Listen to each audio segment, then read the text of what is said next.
In March 1996, if you opened John Leonard's order to Pepsi, you would have found 15 original Pepsi Points, a check for $700,008.50, and one handwritten request for a Harrier jet. Pepsi really had shown that jet in its television commercial for 7 million points. But Pepsi's own ordering paperwork contained no Harrier at all. That contradiction would carry the dispute into federal court, where the case turned on a deceptively simple question. Had Pepsi made an offer, or had Leonard made one to Pepsi? Months before Leonard mailed that check, Pepsi was testing its new Pepsi Stuff promotion in the Pacific Northwest. The test ran from October 1995 through March 1996, before the promotion went national. A Pepsi Stuff catalog was distributed in the test market, including Washington State, and Leonard saw the commercial while living in Seattle. The idea was simple. Buy Pepsi, collect points from specially marked packages, then trade those points for branded merchandise. The television spot was supposed to make that catalog memorable, but the way it presented one final item created a problem the catalog itself did not contain. The commercial begins like an exaggerated version of an ordinary school morning. A teenager gets ready for class wearing a Pepsi t-shirt. The screen prices it at 75 Pepsi points. He adds a leather jacket worth 1,450 points, then sunglasses worth 175. Each item appears with a specific number beside it, and then the commercial introduces the catalog itself. That detail is easy to miss, because the next scene is the one everybody remembers. 3 students are sitting outside a high school when something passes overhead. Papers start flying inside a classroom. Students run for cover, and a Harrier fighter jet drops beside the school near the bicycle rack. The teenager climbs out holding a Pepsi and says that it beats taking the bus. Then the screen gives the Harrier the same treatment it had given the shirt, jacket, and sunglasses. 7 million Pepsi points. That was what Leonard saw. The jet was absurd, but the number beside it was precise. And the commercial had just spent its opening assigning precise point values to things Pepsi really was offering. But the commercial also did something else. Before the Harrier appeared, it pointed viewers toward a separate document, the catalog. The spot also carried a message telling viewers that the offer was not available in all areas and directing them to specially marked packages for details. The catalog contained the merchandise list and the instructions customers had to follow when they wanted to redeem points. Its order form listed 53 items. The cheapest required 15 points. A Fila mountain bike required 3,300. The order form gave no point value for a Harrier because it did not list one. Leonard noticed that. He would later acknowledge that he knew the jet was absent from the catalog, but he did not think that changed what Pepsi had shown him on television. So instead of abandoning the idea, he started studying the redemption rules. That was the detail that turned a television gag into a calculation Leonard could try to finance. The redemption rules supplied the missing piece. Pepsi allowed customers who were short on points to buy additional points for 10 cents each. There was one condition. Every order still had to include at least 15 original Pepsi points collected from Pepsi products. The rest could be purchased. Leonard had originally considered collecting all 7 million points by buying Pepsi. That idea did not last long. In the affidavit Leonard later filed in the federal case, he said he could not buy, much less drink, enough Pepsi to accumulate the points fast enough. So he went back to the promotional materials and looked at the purchase option instead. The calculation was simple.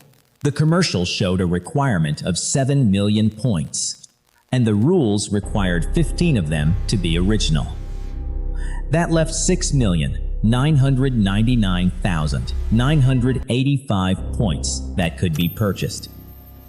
At 10 cents each, Those additional points cost $699,998.50. Now the problem looked very different. Leonard no longer needed warehouses full of soda or years of collecting points from packages. He needed 15 genuine points and enough backing to buy the rest. That was far beyond what he could pay himself, but it turned an impossible collection task into a financing problem. Leonard also knew the aircraft was worth roughly $23 million, far above the amount required to buy the points. If the commercial really was an offer, raising the money could turn the promotion into an extraordinary bargain. Listen to me, they know where I am. So Leonard started looking for people willing to back the idea. The court record says he eventually raised about $700,000 through acquaintances. By the time he was ready to submit the order, he also had legal representation. The check he mailed to Pepsi was drawn on an account belonging to his first attorneys. On or about March 27th, the hypothetical became paperwork. Leonard sent the original order form, 15 genuine Pepsi points, and the check. Because there was no Harrier line to select, he wrote the aircraft onto the form himself and entered 7 million in the total points column.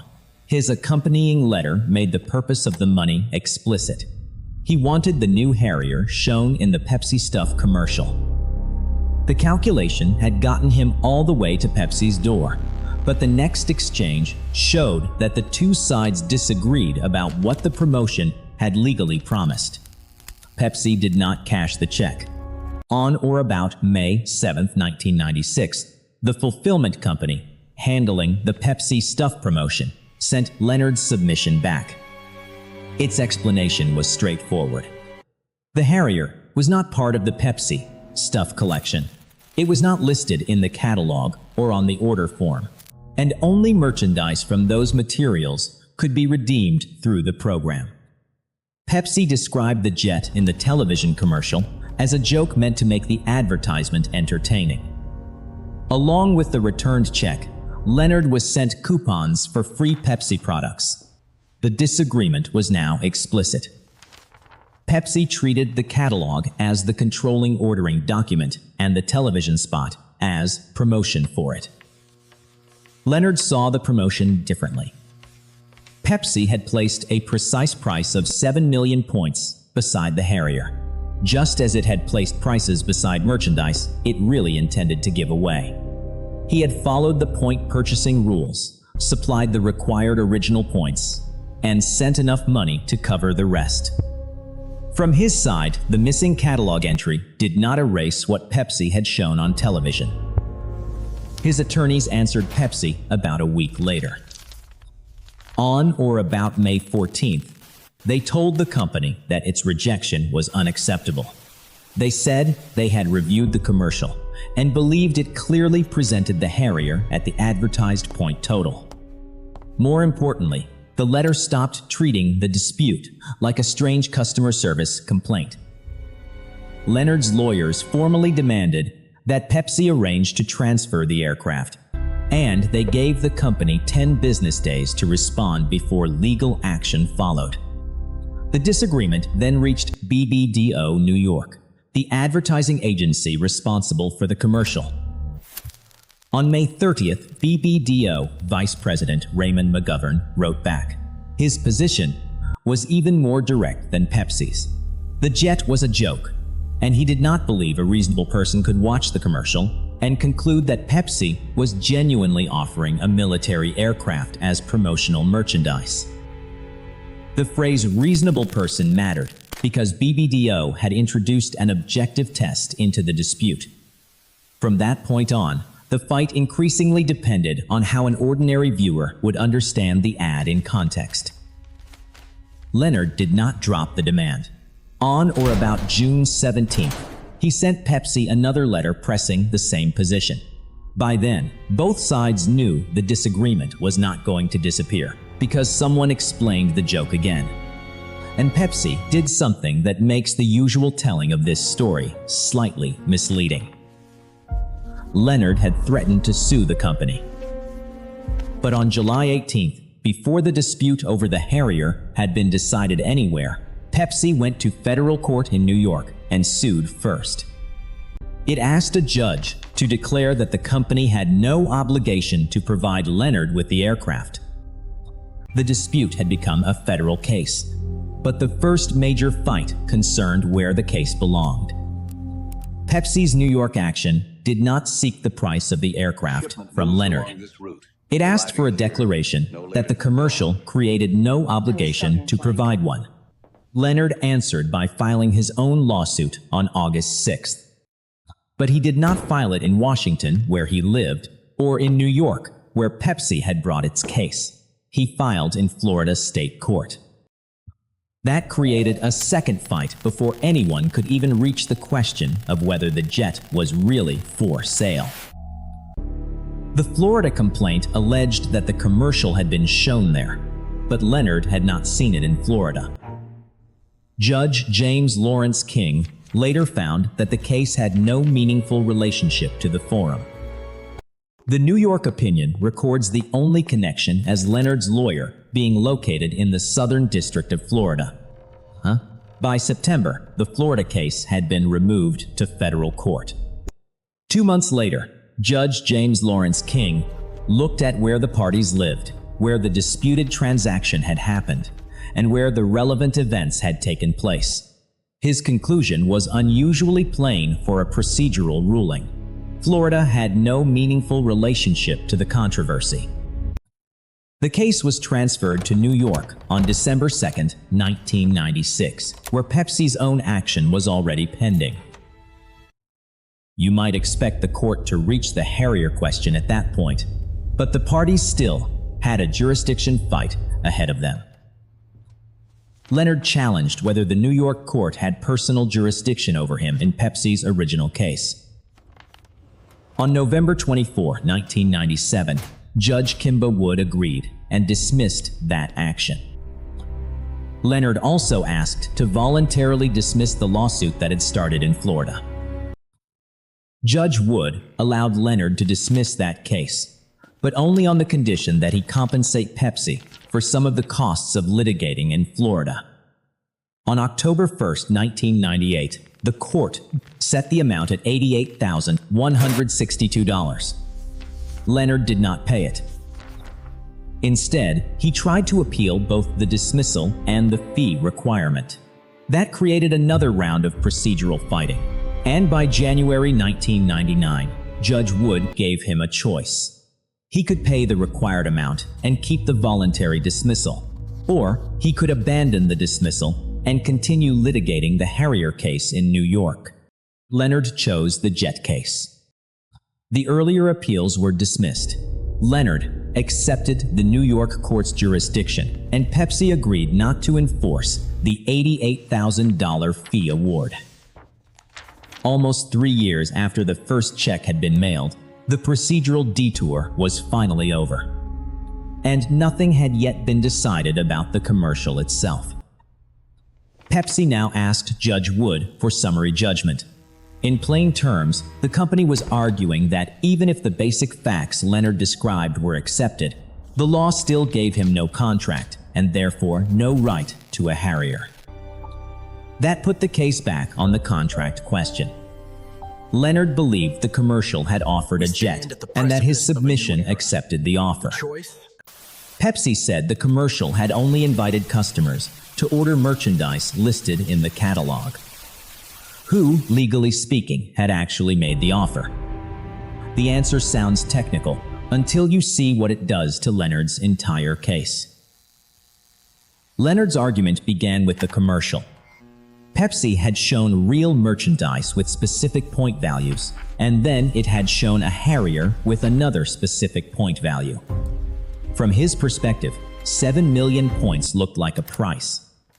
He believed that once he supplied those points under the rules of the promotion, he had accepted Pepsi's offer and Pepsi was supposed to perform. Judge Kimba Wood started somewhere else. Advertisements usually do not work like contracts. A store can advertise an item and state a price, without automatically creating a contract with every person who wants to buy it. Contract law usually treats an advertisement as an invitation for customers to make offers, unless its language is unusually clear, definite, and committed enough that nothing important remains to be decided. Judge Wood used ordinary purchase orders to explain why. A customer can fill out a form, send payment, and still be making the offer, rather than accepting one. The seller keeps the final choice to accept the order and process the payment. That matters in promotions because a catalog can state prices and hours without promising that every submitted form automatically creates a contract. That general rule has exceptions, and Leonard had a serious reason to invoke them. Judge Wood discussed an earlier case in which a newspaper ad offered fur coats for $1 each on a first-come, first-served basis. The court enforced that ad because the terms were specific enough that a customer could complete them without further negotiation. Reward offers can work similarly when the advertiser states a clear condition and promises performance to whoever completes it. But those examples also show what Leonard needed. The alleged offer had to be complete enough that he could accept it without Pepsi making another decision. The Harrier commercial did not explain how to order the aircraft, when it would be delivered, or what conditions applied to a military jet. Instead, it directed viewers to the separate promotion materials. You can see why Leonard wanted the Harrier commercial placed in the enforceable category. You can also see why the missing catalog entry became difficult to get around. Pepsi did not flash a jet on screen with no number beside it. It displayed a specific point total next to the Harrier. Leonard then found rules allowing customers to purchase extra points for 10 cents each. So his position was basically that Pepsi had stated the condition and he had performed it. The problem was that the judge did not see the commercial as a complete set of conditions. The commercial itself introduced the catalog, and the court found that the details of the promotion had been reserved to that separate document. The ad did not explain how someone was supposed to redeem 7 million points for a Harrier. It did not provide a procedure for ordering one. It even carried language directing viewers to the details of the promotion elsewhere. That made the catalog far more important than it first appeared. It contained the redemption instructions, required customers to use the original order form, and listed 53 Pepsi stuff items. The Harrier was absent. Leonard acknowledged that he had noticed the omission before mailing his check, but he did not think it changed what the commercial offered. The court treated the missing entry as part of the reason the advertisement was not a complete offer. If you have ever assumed that a price in an advertisement means the seller has already made a binding offer, this is the point where the distinction matters most. If cases like this are your kind of story, subscribe and keep the order form in mind because the court was about to read it very differently. Leonard believed Pepsi had already made an offer on television and that his March submission accepted it. Judge Wood concluded that the legal sequence ran the other way. When Leonard filled out the order form, wrote in a Harrier that was not among the listed merchandise, attached the required original Pepsi points, and sent the check, Leonard was making an offer to Pepsi. Judge Wood's opinion says there would have been no enforceable contract until Pepsi accepted the order form and cashed the check. It did neither. That is a small change in grammar with a large legal effect. Leonard thought his paperwork meant, "I accept your price." The court read it as, "I offer to buy this aircraft on these terms." Pepsi's return of the check was therefore a rejection, not a refusal to perform a contract that already existed. That distinction is the core of the case. Leonard's arithmetic could be correct without creating a contract. The point purchase rule answered what the required total would cost. It did not establish that Pepsi had promised to exchange that total for an aircraft. The same catalog that made Leonard's calculation possible also defined the merchandise customers could order, and the Harrier was missing from that list. So even before the judge considered whether anybody could reasonably believe Pepsi intended to hand a civilian a military jet, Leonard had a fundamental contract problem. In Judge Wood's analysis, the commercial had never given Leonard the power to create a Harrier contract merely by sending the form and payment. But Leonard still had another argument available. Even if the paperwork was incomplete, the television commercial had been broadcast to ordinary consumers. Leonard argued that someone watching it could still reasonably understand Pepsi to be serious. That brought the court to the objective reasonable person test. The court set Pepsi's private intention and Leonard's personal belief aside and asked how a reasonable viewer would read the promise on screen. Leonard also argued that this was exactly the kind of question a jury should answer. He said a federal judge might not read the ad the way members of the so-called Pepsi generation would, people he described as young, adventurous, and willing to do the unconventional. Judge Wood rejected that argument. Courts can decide contract formation on summary judgment when the words and conduct are clear enough that reasonable people could not differ over what they mean. So Leonard did not lose after a jury heard witnesses debate whether Pepsi had secretly been serious. The judge treated the ad, catalog, order form, and correspondence as an objective record and asked whether a rational fact finder could see a real Harrier offer in them. If not, there was nothing for a trial to decide. Under that test, the judge looked at the commercial from the outside. If its Harrier scene was evidently a joke, one viewer's literal interpretation could not turn it into an enforceable offer. So Judge Wood looked closely at the commercial itself. The teenager is shown arriving at school in a military aircraft as casually as another student might arrive on a bicycle. The jet comes down near the school, sends people and papers scattering, and the teenager climbs out holding a Pepsi, as if his morning commute has simply become more convenient. The opinion went further than simply calling the scene funny. Judge Wood pointed to the obvious mismatch between a high school commute and an aircraft designed for military missions. The commercial treats the disruption around the school as part of the gag. That context mattered, because contract law asks what the communication would mean to a reasonable viewer, not whether one determined viewer could construct a literal reading of the number on screen. And we need more flexibility. That mattered because a Harrier was a military aircraft far outside ordinary promotional merchandise. The opinion noted that Leonard knew how large the gap was between the aircraft's value and the amount his plan required. Leonard pushed back on the idea that the humor was obvious. The commercial had presented the real Pepsi stuff merchandise and the Harrier in a similar visual format. Real items appeared with point values beside them. Then the jet appeared with 7 million points beside it.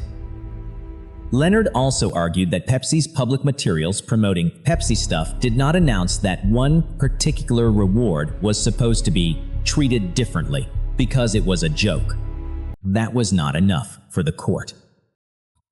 Judge Wood concluded that the commercial's entire school scene made the Harrier absurd in context. A reasonable viewer could understand the point value as part of the joke without believing Pepsi had committed itself to supplying military aircraft to customers who accumulated enough points. And Leonard had one more piece of evidence he wanted the court to consider. After his demand, Pepsi changed the commercial. One later version increased the Harrier price from the original 7 million figure to 700 million. Another version kept the 700 million point figure and added the words, "Just kidding." From Leonard's perspective, those changes seemed useful. If Pepsi had always believed the original commercial was obviously a joke, why change it after someone tried to redeem the jet? Judge Wood did not treat those revisions as proof that the original ad had been a serious offer. Leonard wanted more discovery about why Pepsi changed the point total and what company employees had thought about the original spot. The court rejected that route because Pepsi's private understanding was not the legal test. Her task was to evaluate the commercial Leonard actually saw from the perspective of an objective viewer, and the record of later changes did not alter that analysis. Leonard's contract claim already faced two independent problems. Judge Wood then identified a third one that did not depend on whether the joke was obvious. The alleged deal involved goods worth far more than the threshold covered by New York's statute of frauds. For a sale like that to be enforceable, there generally had to be a sufficient written record of the agreement signed by the party.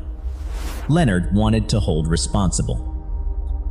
Leonard tried to assemble that record from several pieces. He had the commercial, his completed order form, and the possibility, numbers of other signed documents connected with the advertising campaign. Contract law can sometimes allow multiple writings to be read together, so the idea was not absurd on its face. The problem was that the pieces still had to evidence the same transaction. The commercial was not a writing for this purpose. Leonard's completed form did not bear Pepsi's signature, and contracts Pepsi may have signed with advertisers did not make Leonard a party or beneficiary to those agreements. Even if the first two contract arguments had gone his way, the court said the writing requirement supplied an independent reason he could not force delivery of the jet. On August 5, 1999, Judge Wood ruled on all three grounds. But the case was not quite finished. Leonard still had one court left to ask whether Judge Wood had gotten it wrong. She granted Pepsi's motion for summary judgment. That meant Leonard would not get a trial over the Harrier. The court concluded that even when the evidence was viewed in the way most favorable to him, his contract claim still failed as a matter of law. The opinion gave three separate reasons. First, the television commercial was an advertisement and did not give Leonard an offer he could accept simply by producing 7 million points. Second, an objective viewer would not reasonably understand the schoolyard scene as Pepsi seriously promising to supply customers with military fighter aircraft. And third, even if Leonard could get past those two problems, there was no sufficient signed writing between him and Pepsi to satisfy the statute of frauds. The court also rejected Leonard's fraud claim. He argued that Pepsi had never intended to make good on the Harrier offer. Judge Wood explained that a fraud claim generally needs a misrepresentation that is separate from a simple allegation that someone entered a contract without intending to perform it. Leonard had not identified that separate misrepresentation. His fraud theory was built from the same supposed Harrier promise as the contract claim, so it failed as well. More than 3 years after Leonard mailed his check, Pepsi had won without a trial. That matters because the famous version of this story often makes the dispute sound like a perfect loophole that collapsed only after a giant corporation fought back. Judge Wood's opinion says something more interesting. Leonard had found a real pricing mechanism, but he had attached it to an item the redemption documents never offered. His submission was therefore treated as an offer to Pepsi. Pepsi rejected it, so no contract was formed. Leonard still had the right to challenge that conclusion, and he did.